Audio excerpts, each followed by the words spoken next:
Con ustedes, para quienes les gusta tomar nota, he titulado este sermón Muchas religiones, un solo evangelio. Muchas religiones, un solo evangelio.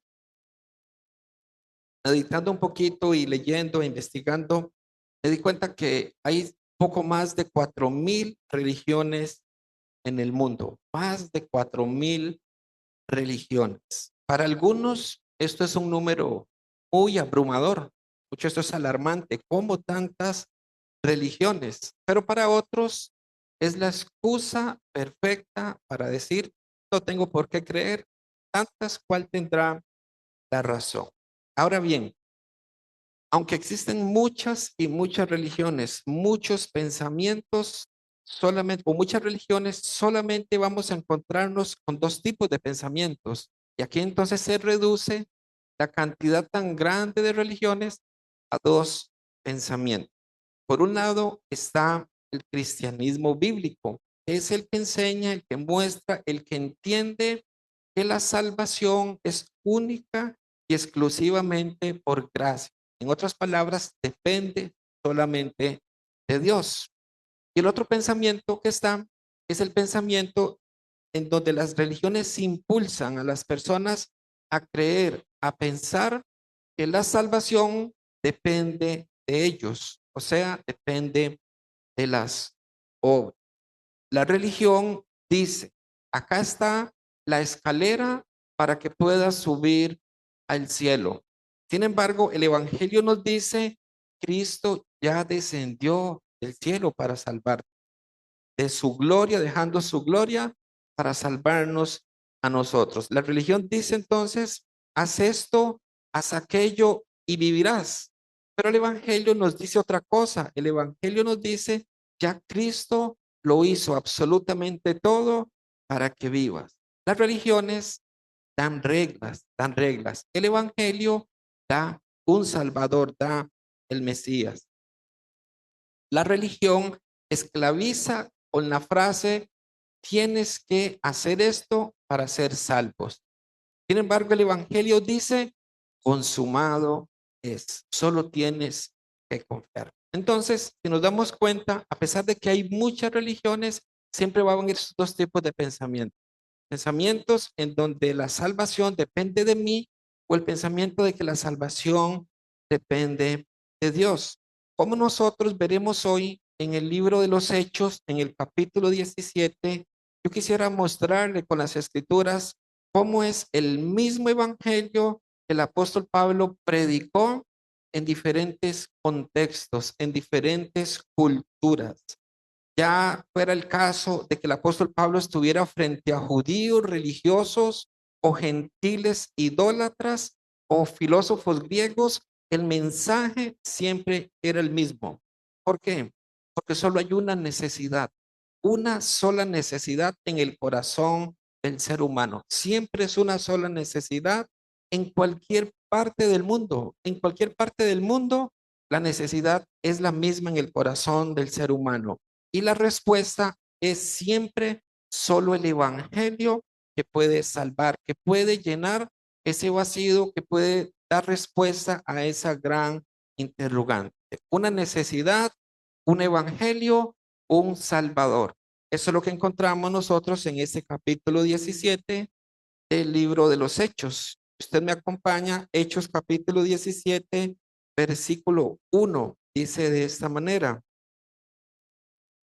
Pasando por Anfípolis y Apolonia, llegaron a Tesalónica, donde había una sinagoga de los judíos. Acá estamos conociendo un poquito, estamos en el libro de los Hechos, y nos menciona una ciudad llamada Tesalónica. Tesalónica fue una ciudad fundada por un hombre llamado Casandro, así se llamó este hombre, era de los generales de Alejandro el Grande. Alejandro el Grande estuvo alrededor del 315 antes de Cristo. Y es muy interesante porque inclusive Daniel, el profeta Daniel menciona algo acerca de esto.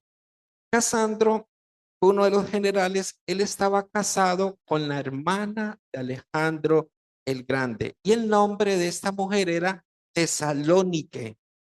Tesalónica, ese era el nombre de ella, de donde viene el nombre de Tesalónica, tesalonicenses. Entonces, les cuento esto porque es importante cuando leemos la escritura, por lo menos tener una luz del lugar de su creación. Y esto es muy importante a la hora de meditar o de estudiar la palabra de Dios. Tesalónica se encontraba en un lugar privilegiado, muy, pero muy privilegiado, muy estratégico, ya que era el mejor puerto de la región, el mejor puerto de la región de toda Macedonia. Estaba sobre una vía llamada Ignacia. Era una carretera que habían construido los romanos y tenía aproximadamente 1100 kilómetros. Era su distancia, su longitud.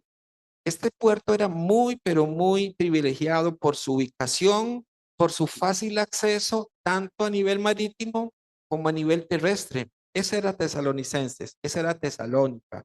Ahora, durante el Imperio Romano, la dominación del Imperio Romano, Tesalónica llegó a ser la ciudad más importante de toda Macedonia. Llegó a alcanzar 200,000 habitantes. Era como decir la Nueva York. Era como decir la New York de Macedonia en aquellos días.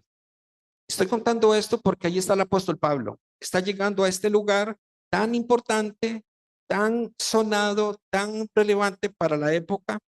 Era una típica ciudad portuaria, mucha intensa actividad comercial. Eso se movía mucho, lo que atraía a muchos judíos. Era una mezcla también de religiones y algo desagradable, una alta inmoralidad. Eso estaba viviendo Tesalónica. Esa era Tesalónica. Tesalonicenses era este lugar. Cuando Pablo y Silas llegan a esta ciudad, hacen lo que siempre hacían, buscar una sinagoga judíos, versículos 2 y 3.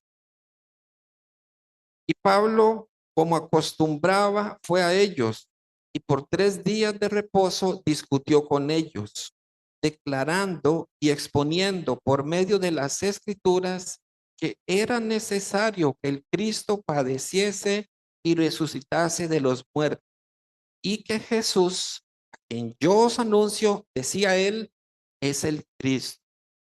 Durante 3 sábados consecutivos, el apóstol Pablo abría las escrituras, se sentaba con ellos y empezaba a demostrarles con las escrituras que de que hablaba, que iba a sufrir, que tenía que sufrir, que tenía que pasar todas esas tribulaciones, finalmente iba a resucitar. Él les decía, ese es el Cristo de quien yo predico, hermanos. Él demostró entonces mediante las escrituras cada escena de nuestro Señor Jesucristo resucitó de entre los muertos. Hermanos, y esta era la esencia de la predicación apostólica. Esa era la esencia. ¿Por qué? Porque Cristo siempre ha sido el eje de toda la historia humana. Por eso el apóstol Pablo predicaba de este Cristo. Este libro que nosotros tenemos, mis amados hermanos, no se hizo para enseñar moral o para enseñar cívica. No, es una sola historia. Es una historia escrita por un solo autor. Un solo autor escribe este libro que nosotros tenemos y señala a una sola persona, desde el Génesis hasta el Apocalipsis. Esa persona es Cristo Jesús. Este fue el mensaje que el apóstol Pablo llevó a Tesalónica, a esta ciudad tan conocida, tan importante, una ciudad tan sofisticada, una ciudad que tenía de todo. Pablo llegó allí con este mensaje. Versículo 4. Dice así el versículo 4. Y algunos de ellos creyeron y se juntaron con Pablo y con Silas, y de los griegos piadosos gran número, y mujeres nobles no poco. Dice que de ellos creyeron, mis hermanos, y mujeres nobles, no pocas, o sea, muchas creyeron a este mensaje que Pablo estaba predicando. 3 sábados seguidos, el apóstol Pablo empezó a predicar, a predicar, a predicar. Las personas oían y de ese grupo que escuchaba, algunos creyeron. Dice algunos, no dice que todos, algunos creyeron y entonces tomaron la decisión, se juntaron con Pablo y Silas. Ahí están, pero también de los griegos piadosos, gran número y mujeres nobles, no pocas. Mucha gente se convierte al Señor, pero de inmediato, ¿qué creen que ocurre? De inmediato vienen los problemas.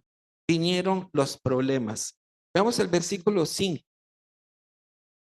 Entonces los judíos que no creían, teniendo celos, tomaron consigo algunos ociosos, hombres malos, y juntando una turba, alborotaron la ciudad y asaltando la casa de Jasón, procuraban sacarlos al pueblo, pero no hallándolos, trajeron a Jasón y a algunos hermanos ante las autoridades de la ciudad, gritando: estos que trastornan el mundo entero también han venido acá, a los cuales Jasón ha recibido, y todos estos contravienen los decretos de César, diciendo que hay otro rey, Jesús.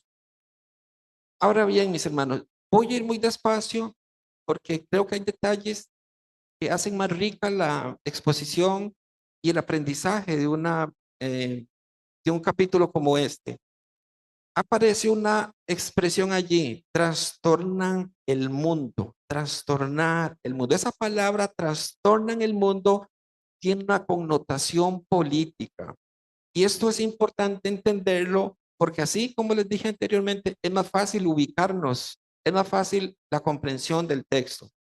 Trastornan el mundo tiene una connotación política. La idea es que estos misioneros, Pablo, Silas, Timoteo, ellos están promoviendo una revolución. Esta es la acusación. Es que este Pablo, con ese Timoteo, con ese Silas, están promoviendo una revolución. Por eso es que la otra acusación que ellos era que estaban desafiando al César. O sea, están desafiando al César. ¿Cómo desafían al César? Están promoviendo a un nuevo rey. Están diciendo que hay otro rey y ese rey se llama Jesús. En otras palabras, ellos lo que quieren es acusar a Pablo, a Timoteo y a Silas de alta traición. Esa es la idea que ellos quieren. Ahora, recordemos por un momento que Jesús dijo en Juan, vamos para aprender un poquito, en Juan capítulo 18, verso 36. Juan 18, versículo 36.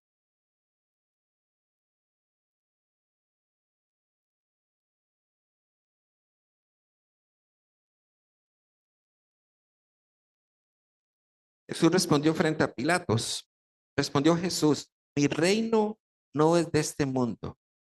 Mi reino no es de este mundo. Aunque Jesús dice, mi reino no es de este mundo, mis hermanos, sabemos nosotros hoy, sí o sí, el Evangelio proclama a Jesús. El Evangelio lo proclama como un Salvador, no solamente el Salvador que perdona pecados, sino como un rey que tiene derecho sobre toda nuestra vida. Eso es el Evangelio. El Evangelio anuncia a un Mesías, a Cristo Jesús, que nos salvó, que nos perdonó nuestra deuda, pero que ahora se convierte en nuestro Señor, en nuestro Dios, el que gobierna nuestra vida, decisiones, sueños, anhelos, metas. Él es nuestro Rey. Eso es lo que proclama el Evangelio. Entonces, aquí nosotros podemos distinguir dos reyes. Alguien escribió y decía, tenemos a Jesús y a César. César era un rey humano que pretendía ser Dios, pero Jesús, siendo un rey divino, Dios verdadero, que por amor a nosotros se hizo hombre, pero sigue siendo rey y sigue siendo Dios. Mis hermanos, y digo esto porque es muy importante. Hoy el Evangelio está de moda. Hoy muchas personas se identifican con el Evangelio. Muchas personas se identifican diciendo, yo soy cristiano, yo sé lo que significa esto, yo sé lo que significa lo otro, pero no han entendido que no es solamente teoría, no han entendido que no es solamente aceptar los hechos históricos que hablan de Jesús, no es solamente aceptarlos y creerlos, es entender que Él es mi rey. Cristo es rey, Cristo es Señor y Cristo espera que nosotros nos rindamos en todas las áreas. Mis metas, mis carreras, mis decisiones, todo tiene que estar siempre delante del Señor, rendido ante Él. ¿Por qué razón? Porque Él es rey, Él es el rey. Ahora bien, yo me he encontrado con algo y sé que ustedes, la mayoría también lo ha podido encontrar. Hay gente que odia el Evangelio. El evangelio es odiado por muchos. ¿Saben por qué es que muchas personas odian el evangelio? Quizá no lo dicen con estas palabras, pero internamente sienten ese repudio ante el evangelio. Mis hermanos, y la razón principal es el evangelio nos humilla. El evangelio humilla el orgullo del ser humano. Veamos lo que dice Isaías capítulo 64 y versículo 6. Isaías 64, versículo 6.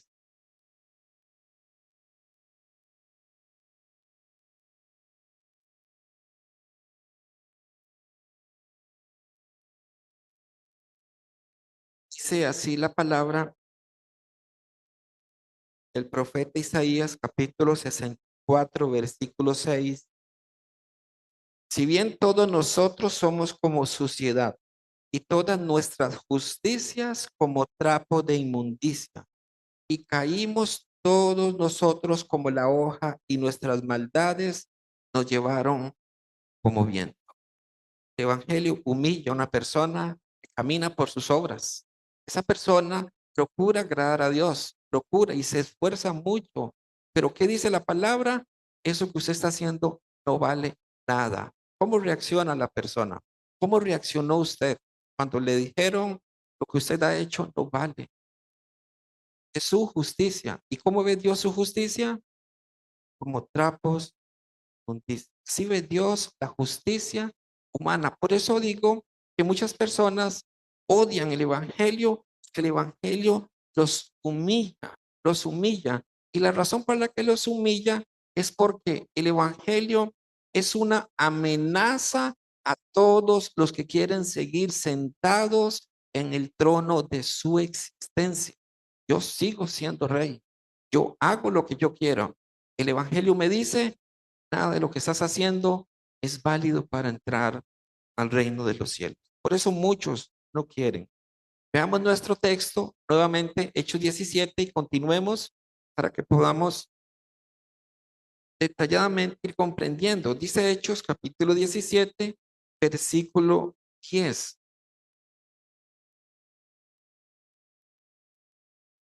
Inmediatamente los hermanos enviaron, dice, perdón, inmediatamente los hermanos nos enviaron de noche a Pablo y a Silas hasta Berea, y ellos, habiendo llegado, entraron en la sinagoga de los judíos. Mis hermanos, el asunto se puso tan feo en Tesalónica, tan feo, que Pablo tuvo que huir. ¿Tuvo que huir a dónde? Dice el texto, a Berea.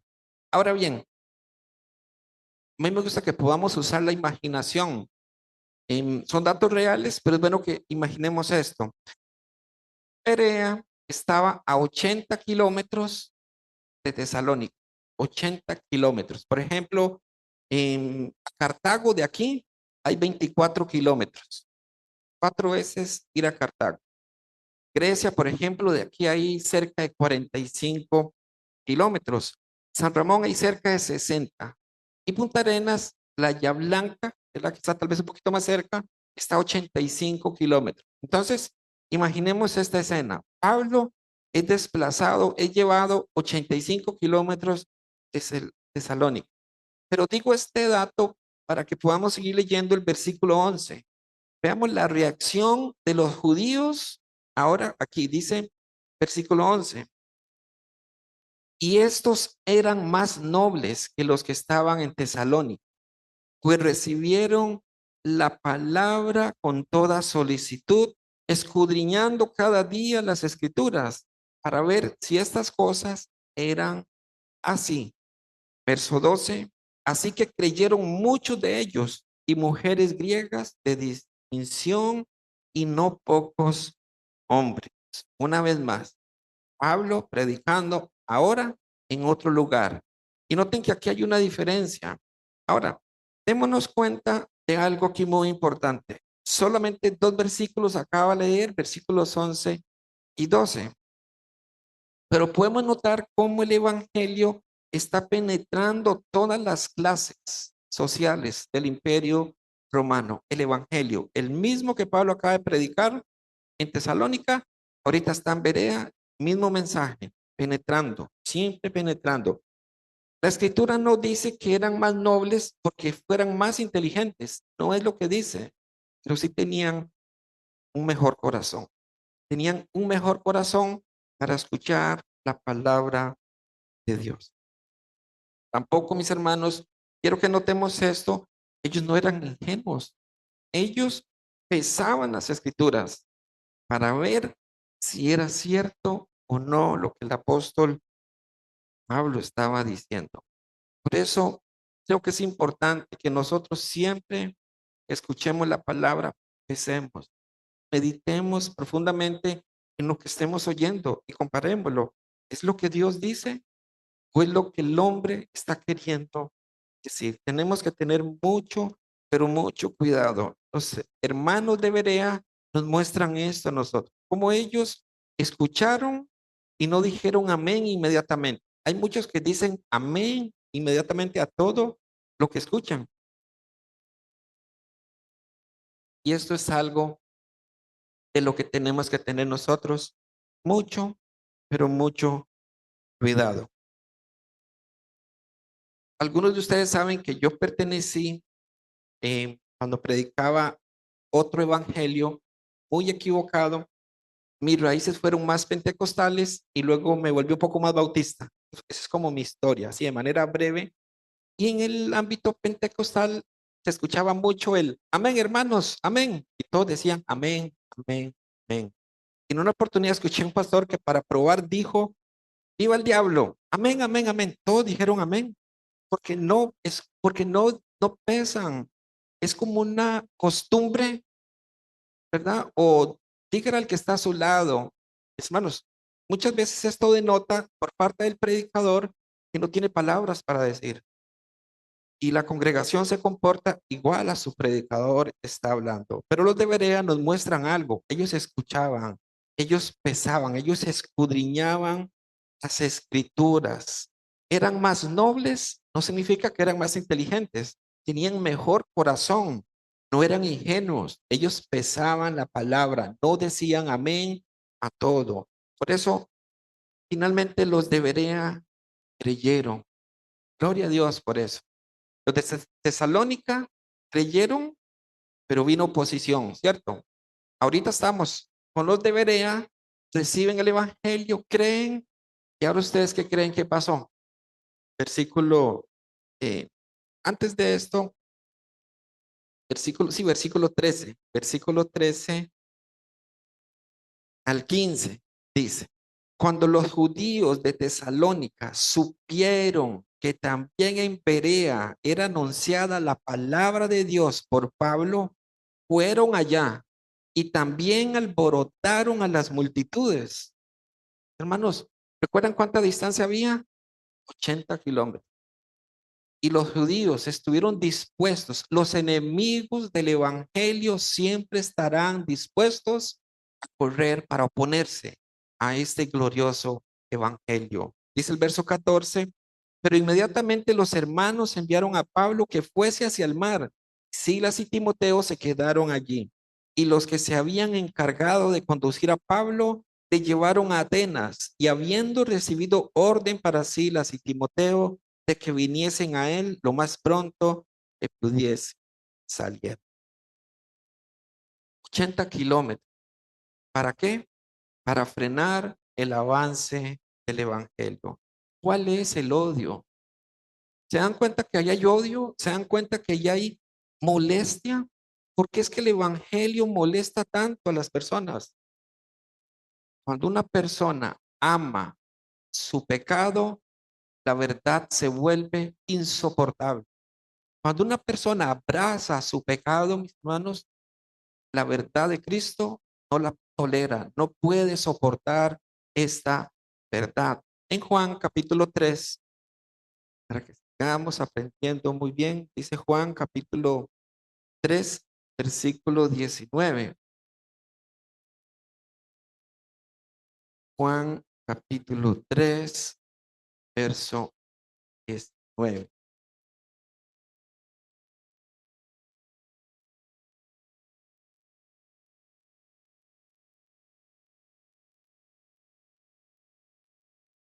Dice así la palabra de Dios en San Juan capítulo 3, verso 19. Y esta es la condenación, que la luz vino al mundo y los hombres amaron más las tinieblas que la luz, porque sus obras eran. Verso 20 dice, porque todo aquel que hace lo malo aborrece la luz y no viene a la luz para que sus obras no sean reprendidas. El evangelio molesta, el evangelio incomoda, el evangelio humilla. Por eso muchos resisten al evangelio. Yo sé, yo pidiera que alguno levantara la mano de quien ha tenido oposición cuando se acerca a predicar el evangelio a un familiar, a un amigo. Sé que muchos levantarían la mano diciendo, yo he experimentado esto. Yo sé lo que es el rechazo. Yo sé lo que esto significa. Entonces, noten cómo esta enseñanza en el capítulo 17 nos muestra diferentes culturas, diferentes lugares, pero Pablo predicando el mismo evangelio. Y siempre que se predica el evangelio, van a haber también distintas reacciones. Vimos cómo unos creyeron, otros no creyeron. Y ahora el apóstol Pablo está llegando a dónde? Dice que he llevado a Atenas. Atenas. Versículo 16. Hechos es nuestra base del sermón del día de hoy. Dice versículo 16, mientras Pablo los esperaba en Atenas, su espíritu se enardecía viendo la ciudad entregada a la idolatría. Ahora bien, mis hermanos, aunque en esta época, ahorita, por ejemplo, Atenas, en esta época el apóstol Pablo no tenía la gloria que tuvo una vez, seguía siendo muy famosa en todo el mundo por su arquitectura. Eso era algo que impresionaba de Atenas. Pero aparte de la arquitectura de sus edificios, el arte era algo que hacía muy famoso Atenas. Pero lo más importante, después de la, o más bien, lo más importante, antes de la arquitectura, antes del arte, era la historia intelectual que ellos tenían. De hecho, si usted se fija ahorita en Google, no lo haga ahorita durante el sermón, lo hace después. Pero si usted busca en las ruinas de Atenas, se va a dar cuenta que son impresionantes. Ojo, ruinas de Atenas son impresionantes hoy. ¿Cuánto más en esta época? ¿Cuánto más en los días del apóstol Pablo? Era una ciudad, era la ciudad de Sócrates, era la ciudad de Platón, de Aristóteles. Para cualquier persona culta del mundo grecorromano, y Pablo era una persona muy culta, Atenas era digna de admiración, era digna de ser visitada y de asombrarse con sus maravillas. Pero no sé si notó lo que Pablo experimentó. Algo le chocó fuertemente a él, algo le golpeó. Lo que más le impactó al apóstol Pablo fue que esta ciudad estaba entregada a la idolatría, entregada. Ahora bien, la palabra entregada a la idolatría o echada a la idolatría son dos expresiones que utilizan las escrituras. Esa, mis hermanos, tiene un significado muy profundo. Tiene que ver con que esté inundada. De hecho, Esta palabra solamente aparece en este texto. En todo el Nuevo Testamento, entregada a la idolatría o echada a la idolatría, solo lo encontramos en este texto. ¿Qué significa esto? Llena de ídolos, esto es como inundado, porque la intención es echada o entregada debajo, como estar debajo de ídolos. Los ídolos inundaron a esta ciudad. Los ídolos estaban en todas partes. Tan es así que se decía que en Atenas era más fácil encontrar un dios que un hombre. Eso se decía, para que tengan una idea de cómo este lugar era tan idólatra. Las calles estaban llenas de estatuas de dioses. En cada lugar había un templo dedicado a una deidad. En todo lugar, mis hermanos. En lo alto estaba Acrópolis, una ciudad en donde se levantaba el Partenón. Este Partenón era un templo dedicado a Atenea. Atenea, que era supuestamente la diosa protectora de la ciudad. Atenea, de allí viene el nombre de Atenas. Noten que todos estos nombres que estoy diciendo es porque tienen un carácter de idolatría. Todo esto se movió en este lugar. De hecho, dentro del Partenón se dice que había una imponente estatua de Atenea, esculpida por uno de los mejores escultores más famosos de la época, llamado Fidias. Este hombre muy reconocido fue quien hizo esto. Era una mezcla de oro y de marfil. Todo esto, tentas. Esto podría cualquier persona asombrarse. Por eso doy estos detalles, porque podrían asombrarnos. Pero el apóstol Pablo, lejos de maravillarse, él dice la escritura que algo ocurrió con su espíritu.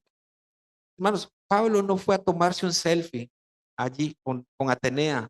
Pablo no fue al Partenón para tomar fotos y escribir aquí, mirando, contemplando esas bellezas. Pablo no fue a eso.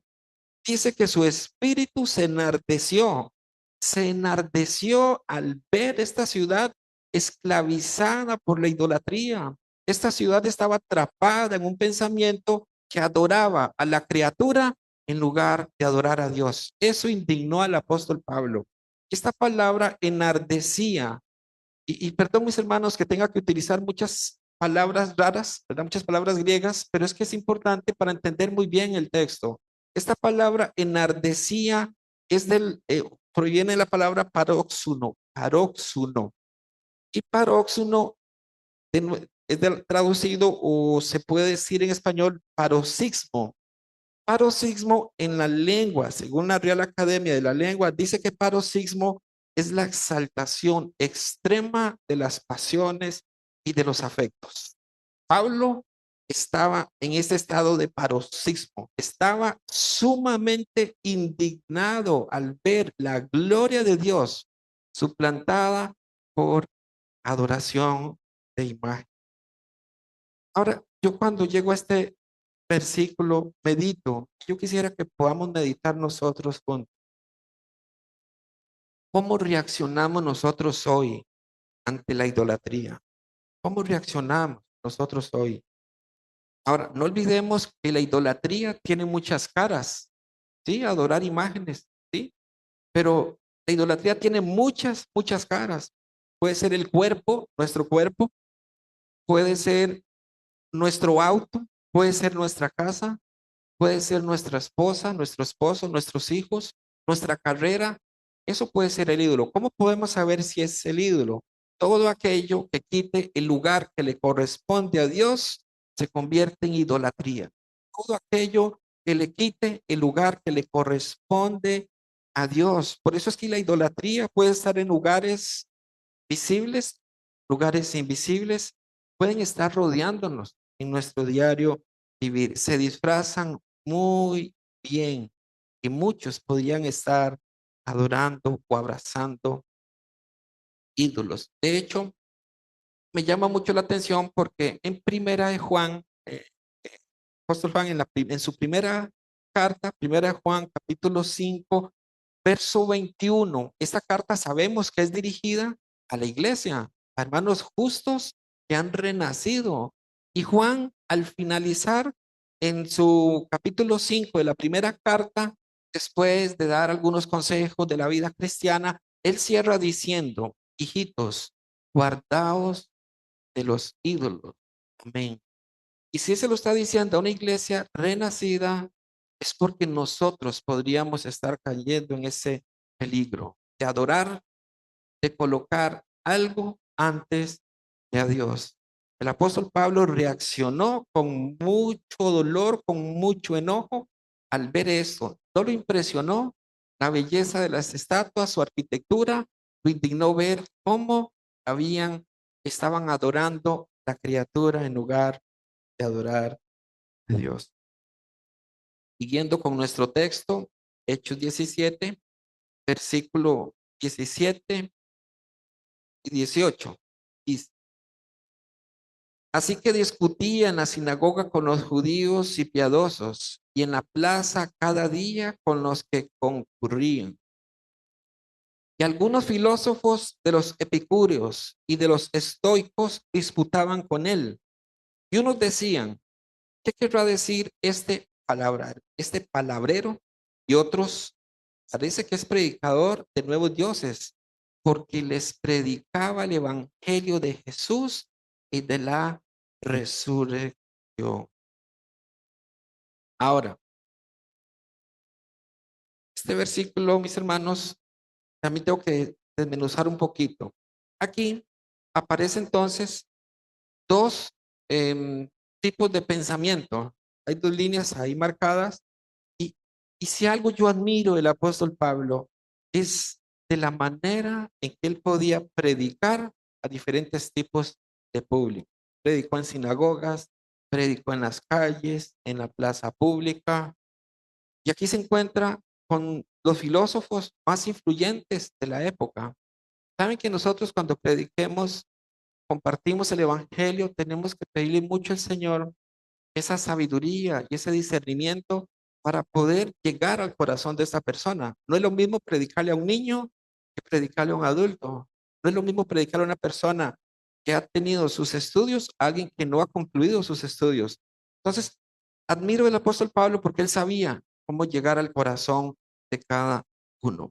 ¿Quiénes eran los epicúreos? ¿Quiénes eran estos? Estos eran los filósofos que pensaban que los dioses estaban distantes, que los dioses no se interesaban en los asuntos humanos. Entonces, para estos filósofos, el secreto de la vida era encontrar los placeres, pero no tanto en el desenfreno, y ojo a esto, no tanto en el desenfreno, sino en la ausencia del dolor. Ellos decían, hay que encontrar ese placer en la ausencia. No debe haber dolor. Tiene que ser una vida tranquila, una vida sin sobresaltos. Y a esto se le llamaba ataraxia. Ataraxia. Esa es la palabra que buscaban. De allí viene un medicamento, quienes acá conocen de medicina, hay un medicamento llamado Atarax. Atarax. Y les confieso que tuve que preguntarle a la ChatGPT, ¿verdad? Que me explicara un poquito de Atarax. Dice que es un medicamento antihistamínico cuyo principio activo es la hidroxizina. Se usa principalmente para la ansiedad y para producir un efecto calmante. Entonces, eso que ellos procuraban era llegar a ese estado donde estuvieran sin dolor, tranquilos. Pero por otro lado, leímos que estaban los filósofos, los estoicos. Los estoicos se caracterizaban por estar colocados en las puertas de la plaza pública para estar discutiendo de diferentes temas. Ellos creían, ellos pensaban que Dios estaba en todas las cosas pero que el mundo dependía del destino y no de Dios. O sea, Dios está en todo, pero todo está en las manos del destino, nunca de Dios, de sus dioses. Así pensaban ellos. Entonces enfatizaban mucho en el autocontrol, en la aceptación de lo que iba a ser inevitable, con mucha paz mental, con mucha tranquilidad de espíritu. Esos eran entonces los filósofos de Atenas. Eso fue con los que el apóstol Pablo se encuentra Cuando ellos escuchan, tanto los epicúreos como los estoicos, escuchan que Pablo viene con ese mensaje, ellos dicen, acabamos de leer cómo se refirieron al apóstol Pablo. Dice en el versículo 18, y algunos de los filósofos, de los epicúreos y de los estoicos disputaban con él, y unos decían, ¿qué querrá decir este palabrero? Palabrero. Hermanos, la palabra palabrero significa imagínense un pájaro que va juntando una semilla de una alcantarilla, va por otra, junta otra semilla, va juntando semillas, semillas, semillas, para finalmente intentar hacer algo. Era una ofensa hacia el apóstol Pablo. Ellos estaban diciendo este palabrero. No encuentro una palabra eh, tal vez más popular para escribir, pero la intención era, este hombre dice y dice y dice, pero no sabemos qué es lo que querrá. Para ellos, ese era Pablo. Pero otros decían, noten que son dos maneras en que pensaban. Unos decían que Pablo era un palabrero, pero otros decían, parece que es predicador de nuevos dioses, dioses, nuevos dioses, plural. ¿Por qué plural? Insisto, mis hermanos, en que ese texto hay que utilizar algunos significados de algunas palabras, porque aquí Pablo que está ¿de qué les está hablando? De Jesús y de la resurrección. Atenas era un pueblo muy idólatra. Escuchan el nombre Jesús, dicen, este es un Dios, pero escuchan la palabra resurrección. Y la palabra resurrección es la palabra anastasis. Ellos decían, esta debe ser también un Dios femenino. Entonces, esto les llama mucho la atención a ellos. Escuchar Jesús y la resurrección, ellos entendieron que les estaba hablando de dos dioses. ¿Se entiende esta postura de ellos? Ellos están ahorita creyendo, ay, Pablo nos está hablando de dos dioses. ¿Quiénes serán? Veamos versículo 19 y 20. Y tomándole, le trajeron al areópago, diciendo, ¿podremos saber qué es esta nueva enseñanza de que hablas? Pues traes a nuestros oídos cosas extrañas. Queremos pues saber qué quiere decir esto. Y quiero que detallen, mis hermanos, el verso 21, como entre paréntesis, Lucas escribe esto intencionalmente, porque todos los atenienses y los extranjeros residentes allí en ninguna otra cosa se interesaban sino en decir o en oír algo nuevo. Ellos decían, ¿qué será eso? Pues sentémonos, no, tomar un café no dijeron, pero yo me imagino que dijeron, bueno, tomémonos algo para escuchar a Pablo. ¿Qué es lo que quiere decir el apóstol Pablo? Todos los atenienses y los extranjeros residentes allí solo se ocupaban, lo que dice, ¿verdad? Ninguna otra cosa más que estaban interesados en oír. Queremos oír algo nuevo, ansiosos por escuchar algo nuevo. Y mis hermanos, a pesar de que el apóstol Pablo no fue muy bien recibido en Atenas, conversaba con un amigo que estuvo visitando la ciudad de Atenas y él me contaba que en Atenas ahí está el discurso del apóstol Pablo en una placa de bronce, muy guardadito, muy hermoso, y que cerca de este lugar hay una calle en honor al apóstol Pablo. Atenas no lo recibió bien y lástima que en ese momento no lo vieron como hoy muchos lo quisieron honrar con estos datos. Ahora, hay algo muy curioso con los de Atenas. Estos atenienses eran tan religiosos, pero tan religiosos que ellos se habían cubierto las espaldas haciendo algo. Lo que ellos hicieron fue que levantaron un altar al Dios no conocido. Ellos usaron ese altar. Dice el versículo 22. Entonces Pablo, puesto en pie en medio del areópago, dijo, varones atenienses, en todo observo que sois muy religiosos, muy religiosos. Y noten aquí un ejemplo digno de imitar, de mucha sabiduría a la hora de predicar. Verso 23. Porque pasando y mirando vuestros santuarios, hallé también un altar en el cual estaba la inscripción: al Dios no conocido, al, al que vosotros adoráis, pues, sin conocerle, es a quien yo os anuncio. Hermanos, los atenienses eran tan religiosos que este altar es como por si acaso, ¿verdad? Es como cuando vamos de viaje, los varones, ¿verdad? Cuando decimos, vamos a hacer un viaje de paseo con la familia. Voy a echar la herramienta por si acaso. Entonces voy a echar estos cubos por si acaso. No, pero también voy a echar el metabo por si acaso. También voy a echar la máquina de soldar por si acaso. Ese por si acaso. O las damas, ¿verdad? Preparando el viaje. Voy a echar esas pastillas para el dolor de estómago por si acaso. Voy a llevar estas otras para el dolor de cabeza por si acaso.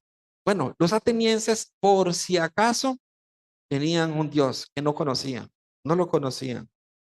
Por eso, mis hermanos, Pablo aprovecha y dice, ese es el Dios que yo predico. Y es muy interesante ver cómo el apóstol Pablo sabe con quiénes está tratando. Y si usted se da cuenta, mis hermanos, Pablo no menciona aquí las escrituras como lo hace en otros lugares. No lo hace directamente. Él no dice, en Génesis 1:1 dice la palabra. No, vean cómo el apóstol Pablo empieza a predicarles. Versículo 24. El Dios que hizo el mundo y todas las cosas que en él hay. Eso es Génesis 1. Pero el apóstol Pablo no dice, dice la Biblia, no. Él les menciona de esta manera, el que hizo el mundo y todas las cosas que en él hay, siendo Señor del cielo y de la tierra, no habita en templos hechos por manos humanas, ni es honrado por manos de hombres como si necesitase de algo, pues Él es quien da a todos vida y aliento y todas las cosas. Y si nosotros detallamos más, profundizamos más en estas líneas, nos damos cuenta que el apóstol Pablo les está describiendo nada más y nada menos que la gracia de Dios. Les está diciendo, el Dios que hizo el mundo, el Dios que hizo todas las cosas, no habita en templos hechos por manos de hombres. En otras palabras, no necesita nada de ustedes, atenienses, no necesita nada de los hombres. Eso es gracia. La salvación es por gracia y no por obras. Los atenienses estaban acostumbrados a con sus manos crear ídolos. Ellos creaban. Pablo dice, este Dios es muy distinto. Este es el que creó todo. Este no necesita de nadie. Este es el Dios que yo les predico. Por eso, pensemos muy bien en esto, mis hermanos. Si Dios hizo todo, si no necesita nada de nosotros, no hay nada que nosotros hagamos para impresionar a Dios. Nada. Por eso es que les decía que el Evangelio golpea el orgullo del ser humano. Lo golpea terriblemente. ¿Cuántas veces no nos esforzamos para agradar a Dios? Tener el Evangelio, obras que a los ojos de Dios eran desagradables. Ahora bien, mis hermanos, esto mismo le ocurrió a Caín. Si usted me acompaña un segundito en Génesis capítulo 4, sé que conocen muy bien el texto, pero es importante que podamos notar este punto. En Génesis capítulo 4, versículo 3 al 5.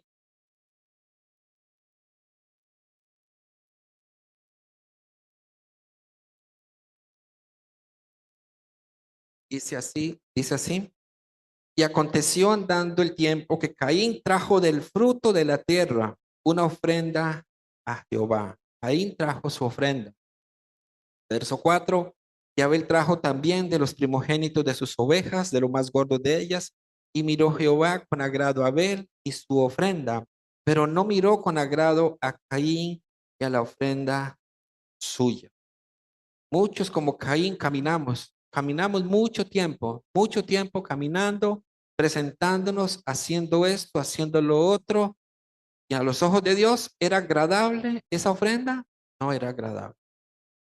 Porque la salvación, mis amados hermanos, siempre ha sido por gracia, siempre por gracia. Y esa es la razón por la que el evangelio choca tanto, choca y choca con el ser humano, choca y es odiado porque yo necesito saber qué hago para alcanzar salvación. Por eso es que el evangelio tiene diferentes reacciones en sus oyentes. Y ese Dios tan grande, tan poderoso, tan grande, tan poderoso, mis hermanos, es un Dios cercano y es un Dios personal. Y es aquí donde el apóstol Pablo le está dando un golpe a los filósofos epicúreos. ¿Qué decían los epicúreos? ¿Recuerdan? Dios es un Dios distante. Pero Pablo les está diciendo, este Dios es un Dios cercano, es un Dios personal, es un Dios que se preocupa por la humanidad. Esto es un golpe a la filosofía de los epicúreos y a los estoicos. Ellos tenían también su manera de pensar. Por eso es que Dios o la predicación del apóstol Pablo está golpeando sus pensamientos, los golpea. Unos decían que a Dios no le importaba lo que pasaba, pero los estoicos decían Dios es todo, todo es Dios, pero Él no tiene que ver con el destino. Entonces, aquí nosotros podemos darnos cuenta de que hay una diferencia entre la criatura y el creador.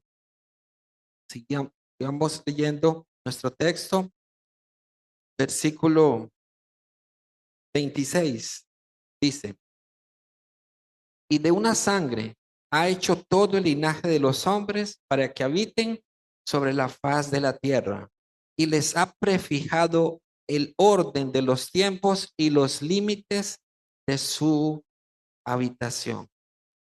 Ahora, detengámonos un momentito acá. Para los atenienses, ellos eran una raza superior, muy superior. El que no era ateniense, que no era griego, era llamado bárbaro. Así le llamaban. Al que no era ateniense, era bárbaro. Y bárbaro era una palabra de burla para las personas que no eran de su tierra, que no eran de su descendencia. Esta palabra bárbaro, quizá para utilizar una que aquí hemos usado y que no está bien, es la palabra polo. ¿Qué polo ese? ¿Por qué decimos que polo? Que no tiene el conocimiento que yo tengo. Entonces, los atenienses tenían esta manera de referirse a los que no eran como ellos. Pero vean el golpe que el apóstol Pablo está lanzando aquí. Pablo les está diciendo, todos descendemos de una sola línea, del mismo tronco. Por lo tanto, no hay raza superior atenienses. De una sangre ha hecho todo el linaje de los hombres para que habiten sobre toda la faz de la tierra y les ha prefijado el orden de los tiempos y los límites de su habitación. ¿Para qué hace esto el Señor? Para que busquen, dice el verso 27, para que busquen a Dios, si en alguna manera palpando puedan hallarle, aunque ciertamente no está lejos de cada uno de nosotros.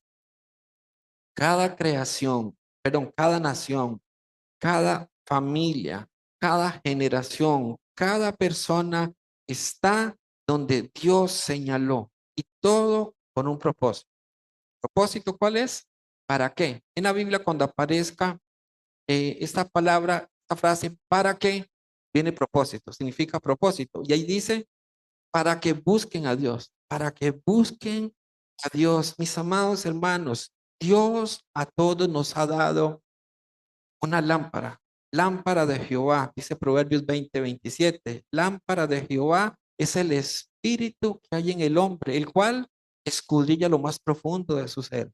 A todo ser humano, Dios les colocó esa lámpara, la conciencia, para que nos ayude a entender, para que esa conciencia nos ubique y nos diga siempre lo que debemos nosotros hacer. Es la conciencia la que Dios ha puesto en cada uno de nosotros. Es la que hace que las personas lleguen a sentir en algún momento la necesidad de Dios, como el etíope. ¿Recuerdan la historia del etíope? Un hombre que viaja, que él quería conocer a Dios, quería adorar a Dios. Y como él quería adorar a Dios, ¿se queda Dios con los brazos cruzados? No, Dios envía a Felipe. ¿Por qué? Porque este hombre ahora quiere conocer a Dios. Pablo les está diciendo, y noten el argumento que el apóstol Pablo por, ¿por qué razón Pablo les está hablando todo esto? Él les dijo en el versículo 22, Hechos 17:22, él les dijo, en todo observo que sois muy religiosos. En otras palabras, ustedes ya saben que necesitan algo más. Por eso tuvieron que crear ese Dios, porque sus conciencias les está diciendo que hay algo más. Entonces, Pablo quiere predicarles de ese Dios. Ellos necesitan, ahora mis hermanos, ellos verdaderamente, ellos realmente estaban buscando, pero de una manera muy distorsionada, pero muy distorsionada. Dios ha dejado su huella en todo lugar. Esto lo hemos aprendido en los seminarios, como Dios ha dejado su huella en cada rincón de esta tierra. ¿Para qué? Para que nosotros, ante esa evidencia, nuestra conciencia nos diga, existe un Dios, existe.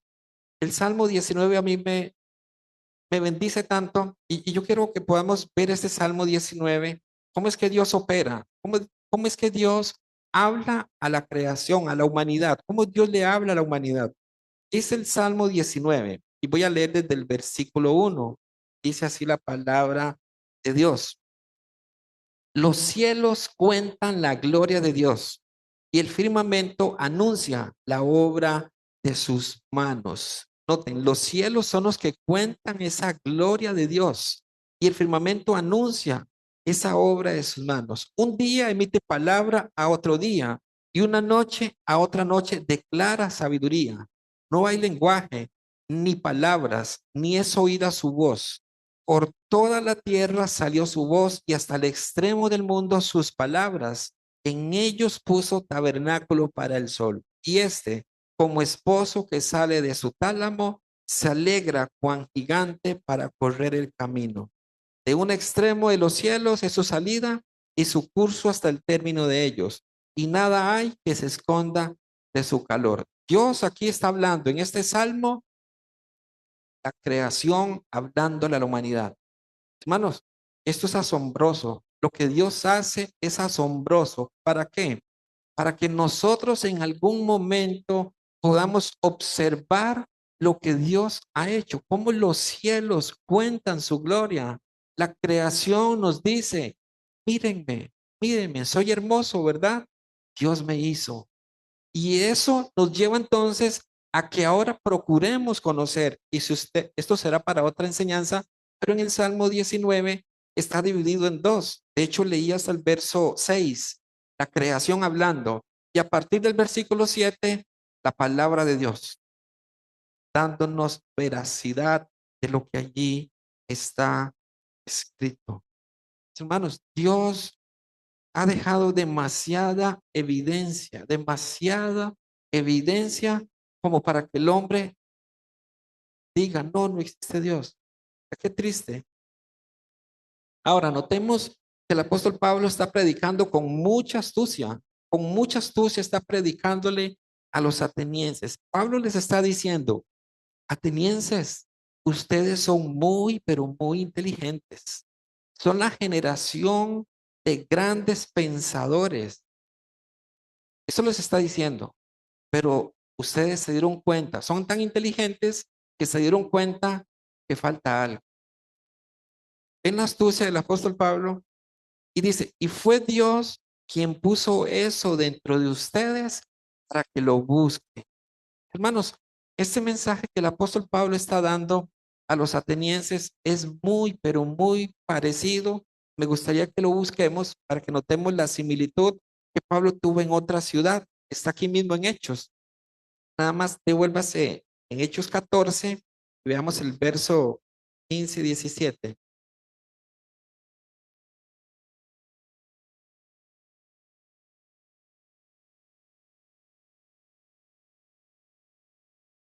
Hechos 14, versículo 15. Es cuando Pablo es apedreado en Listra. Pablo dice, Hechos capítulo 14, versículo 15, y diciendo, varones, ¿por qué hacéis esto? nosotros también somos hombres semejantes a vosotros, que os anunciamos que de estas vanidades os convirtáis al Dios vivo, que hizo el cielo y la tierra, el mar y todo lo que en ellos hay. En las edades pasadas, Él ha dejado a todas las gentes andar en sus propios caminos. Si bien no se dejó a sí mismo sin testimonio, haciendo bien, dándonos lluvias del cielo y tiempos fructíferos, llenando de sustento y de alegría nuestros corazones. Este mensaje que ahorita acabamos de leer y el de Atenas son mensajes muy, pero muy parecidos. Dios usó al apóstol Pablo y ahora el apóstol Pablo quiere probar su argumento y le cita a los atenienses dos personajes. Volvemos a nuestro pasaje base, Hechos 17, y veamos el verso 28 y 29.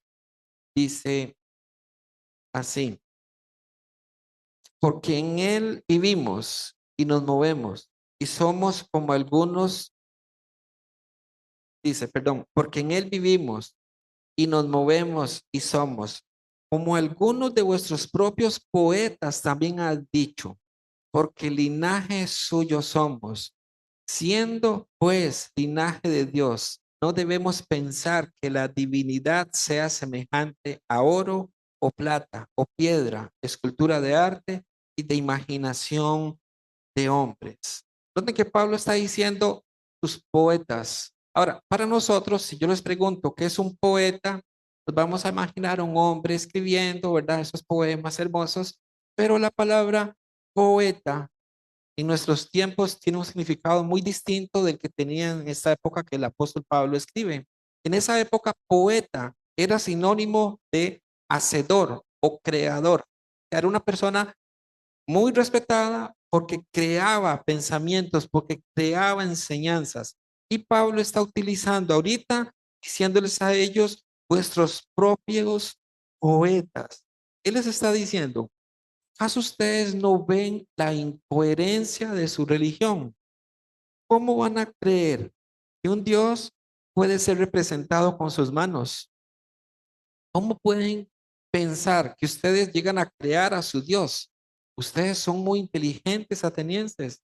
Pablo lo que quiere es que ellos abran los ojos y vean que la idolatría es lo que los está gobernando. Eso es lo que Pablo quiere. Ellos creían o querían crear dioses y manipularlos. Era la intención de ellos.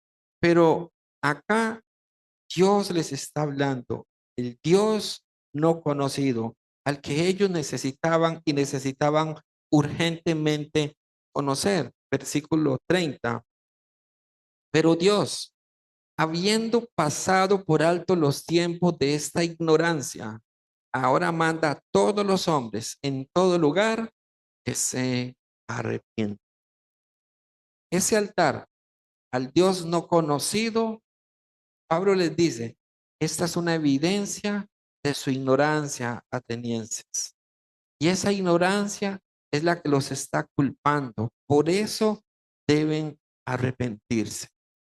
Pablo utilizó toda su cultura de los atenienses para poderles predicar el evangelio y les hizo ver sus faltas, sus errores. Y les dice ahora, tienen que arrepentirse, atenienses, de esto.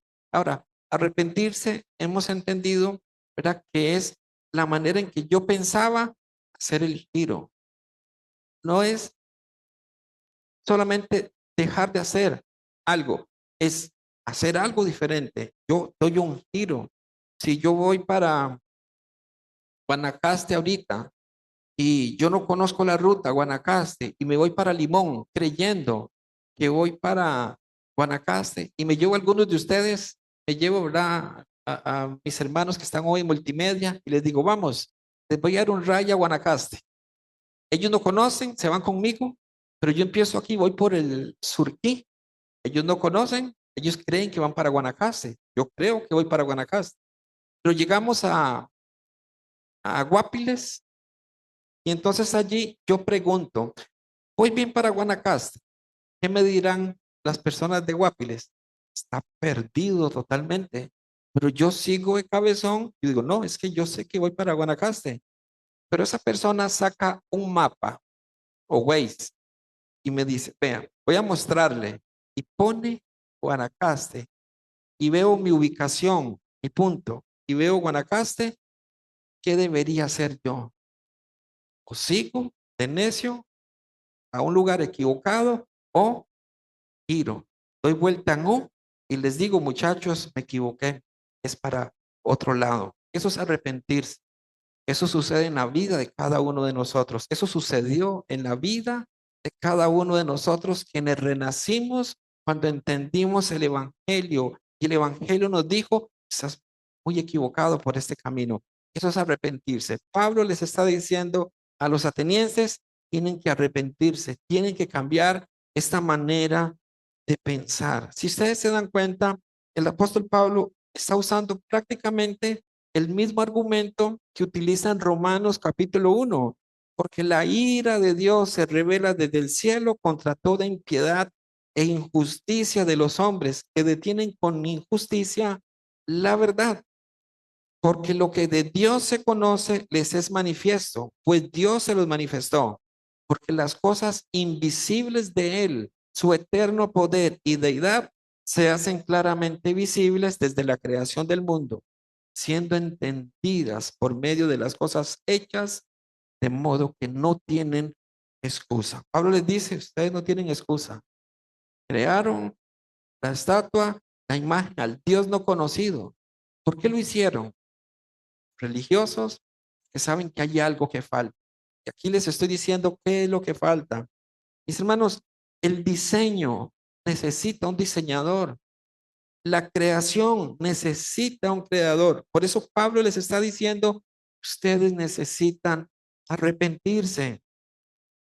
Leí la historia de un ex ateo, ha renacido, ha confesado haber nacido nuevo y ser declarado justo después de haber abrazado el evangelio de verdad. Él mientras fue ateo, él tuvo sus experiencias, pero él dice, el hombre ha decidido hacerse, él dice, el bobo, ha decidido hacerse el bobo pretendiendo que no conoce lo que sí conoce, porque Dios ha dado demasiada prueba de su existencia.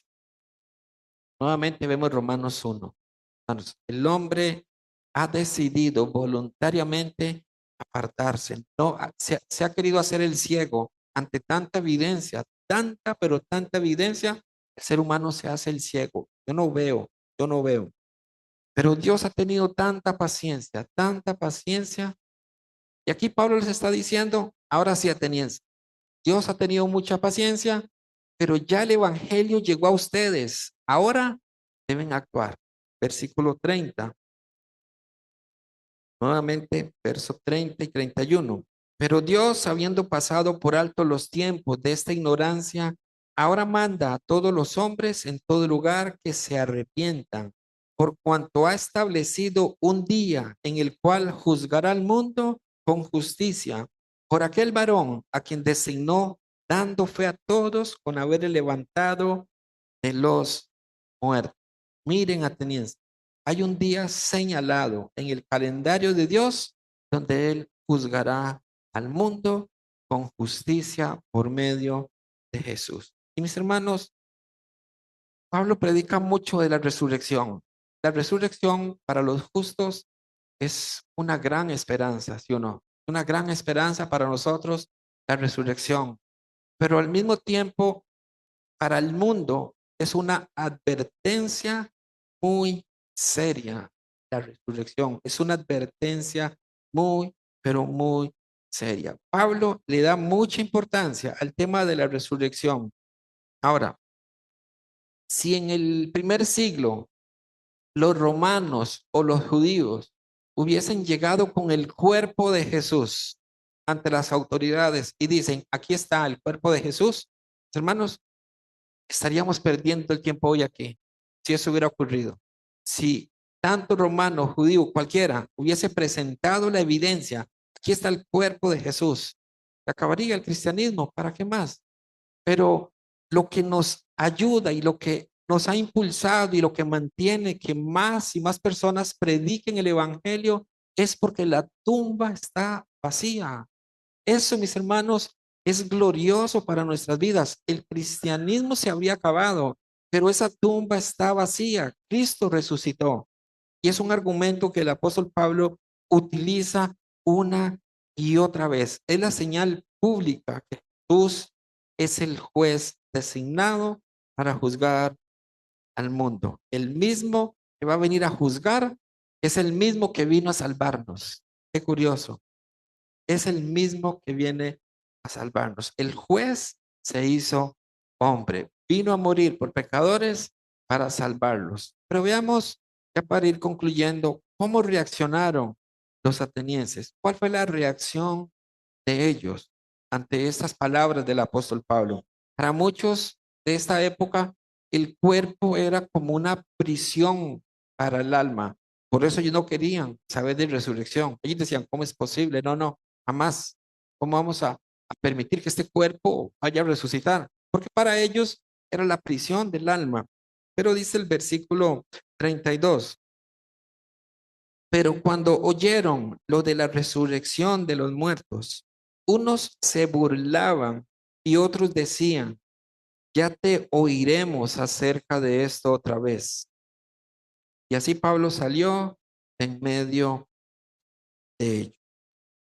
Verso 34, mas algunos creyeron juntándose con él, entre los cuales estaba Dionisio el Areopagita, una mujer llamada Damaris y otros con ellos.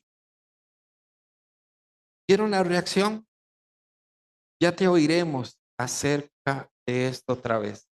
Esto es como decir, cuénteme otro chiste. ¿Verdad? Esa es la expresión que ellos estaban teniendo con el apóstol Pablo. Sin embargo, dice el verso 34, mas algunos creyeron juntándose con él. Y dentro de los que creyeron de Damaris no hay mucha información, pero de Dionisio se sabe que era parte del consejo de los más influyentes de Atenas. Y yo quisiera, mis hermanos, ir concluyendo, meditando en esto. ¿Cómo es la reacción de las personas? ¿Se parece lo que ocurrió tanto en Tesalónica, en Berea, en Atenas, con lo que sucede hoy? La reacción es muy similar. Muchos escuchan, muchos oyen, a muchos es anunciado el mensaje, pero no todos tienen el corazón preparado para poder creer. Y yo quisiera que meditáramos en algo también muy importante, que yo sé que no solamente quienes están acá, sino que hay personas que escuchan el mensaje en algún momento de sus vidas. Y es bueno que ante una predicación nosotros nos preguntemos, ¿quién soy yo en esa historia? Alguno puede ser de los que se burlan, no digo que en este salón, pero alguien de los que escuchen en algún momento puede ser uno de los que se burlaron en ese momento o de los que postergan el arrepentimiento. Yo en mi ingenuidad de jovencito, yo decía, yo sé que tengo que ir a la iglesia, yo sé que quiero ir al cielo, pero voy a esperar a vivir la vida y antes de morirme, me arrepiento. Ese era mi pensamiento. Así pensé yo. Quizá algunos pensaron, porque vi que algunos se rieron, tal vez pensaron de igual forma, pero nosotros no somos dueños de nuestra vida, no somos dueños. Dios es soberano y Él es el que determina el momento en que nosotros nacemos, en el momento en que nosotros partimos. No depende para nada de nosotros. Por eso, ¿quiénes somos nosotros en esta historia?